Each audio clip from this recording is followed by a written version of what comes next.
to the next slide. So I'm going to talk about the importance of a well-structured project on thesis. This is right.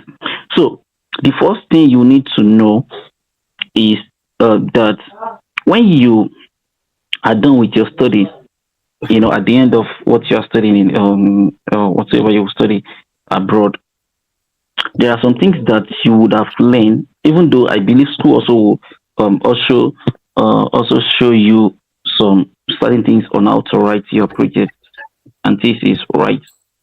But before then, this presentation would have exposed you, would have helped you to at least have the idea of what you are going to do at the end of your program.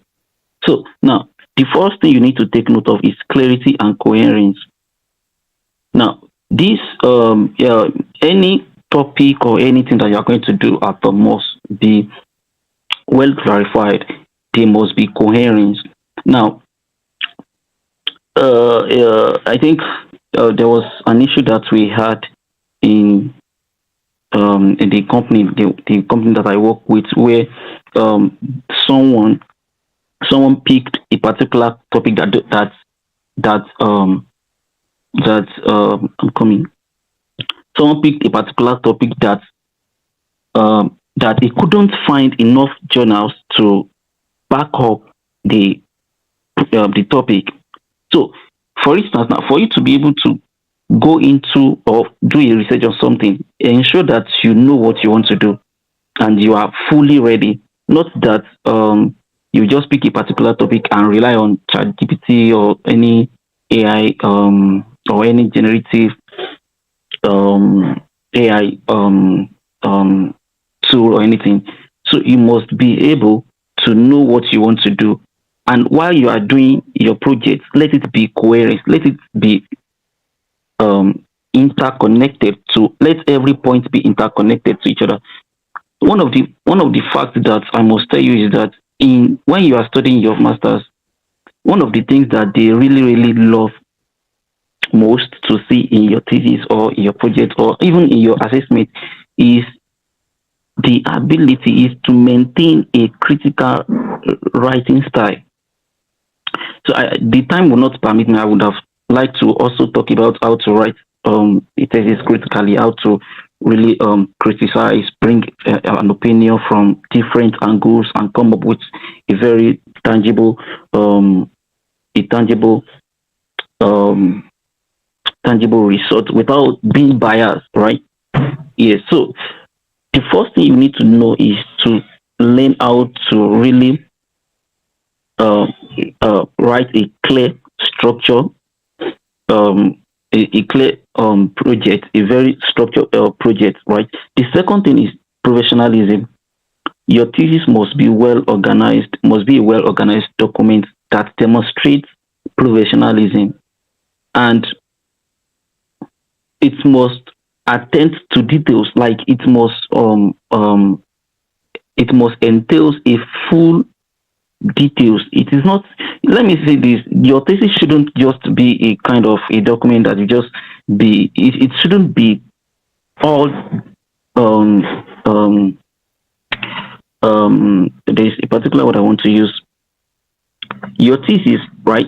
It shouldn't be written in. It shouldn't be written too much with a descriptive way. I don't know if you get my point. So it should be well organized and ensure that you maintain the high level of critical writing style, right? So the third one I will talk about is evaluation. Clear structure aids clear structure aids evaluators in assessing your work against academic standards and criteria. So I'm coming. Please, I'm sorry, I'm getting some messages here. So now the third one is evaluation. Your as I've said earlier, your thesis, your project must be well structured so that it will help the evaluators. Now, if anytime you're ready to do your project or to write your thesis, there are different lecturers that are going to examine, that are going to check through your work. It won't just be a single supervisor.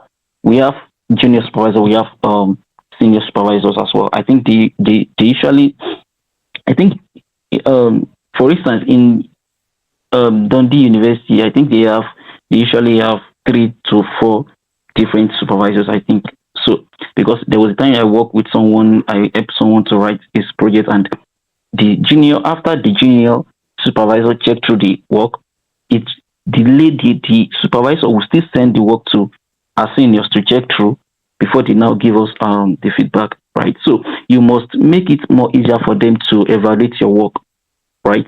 You must make it um well structured enough for them to evaluate your work. So the fourth point is communication. So effective I said that effective organization enhances your ability to communicate complex ideas and research findings effectively. So right here, you must be able to know how to communicate using the right words, using the right words to communicate your thoughts, your findings, and everything. So, and I said that effective organization, when probably when you get to school, there will be some organization, there will be some groups that you want to join. One of the problems that Nigerians usually have is the issue of communication. Right, is the issue of communication. Most of us don't really know um, how to communicate um, um, how to communicate our thoughts whenever we get to to to whenever we get to the other countries. So you have to find a group, or find a friend or someone that will really help to enhance your ability to communicate effectively, right? So I think that's all